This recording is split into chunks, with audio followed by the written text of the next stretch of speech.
C'est un nouveau jour qui s'est levé ce 28 mars au collège Rosa Parks de Yaoundé. Le cercle des ceintures noires de la ville est encamé.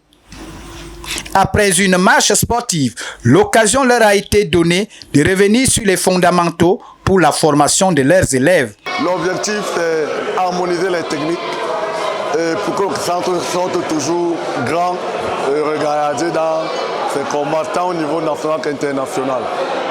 C'est ça l'esprit. On a eu la chance d'avoir Maître Babit qui vient d'Australie. On a partagé le pion de base, les techniques de base et je crois que ça en fait un plus.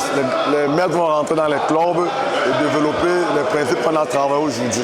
Un regroupement qui a vu la présence du sensei, ancien champion du monde et arbitre international Alexis Babit, qui, à travers des techniques présentées et appréciées par tous, semble heureux de l'évolution du karaté. Le karaté au Cameroun, ça évolue et je suis content qu'on m'invite pour pouvoir édifier la jeunesse camerounaise en ce qui est des arts martiaux. Pour les participants à ce regroupement, c'est un plus dans leur savoir et savoir-faire. Au suite de cette belle séance, l'enseignement qu'on a eu aujourd'hui du grand maître Alex Babit, lui, il nous a apporté un plus sur ce que nous n'avons pas. Comme on dit, on apprend chaque jour. Il nous a appris plein de techniques, par exemple les postures que nous avons déjà oubliées. Parce que la plupart du temps, on fait plus le combat on fait plus dans le combat que les techniques de base. Aujourd'hui, on a reçu un ancien champion du monde de karaté Shotokan et Abiki international. Il a apporté ce qu'on appelle l'expertise. Vous savez, au fur et à mesure que la technologie évolue, mais le karaté évolue.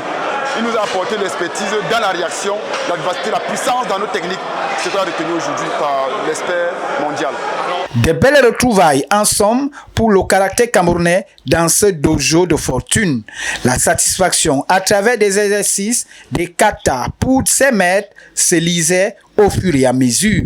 On le comprend. La pratique du karaté suppose la création d'une ambiance propice au développement de chacun. Et surtout, cette pratique forme le corps et forge l'esprit et suggère l'enseignement des qualités morales évolutives telles le courage, le respect, le surpassement.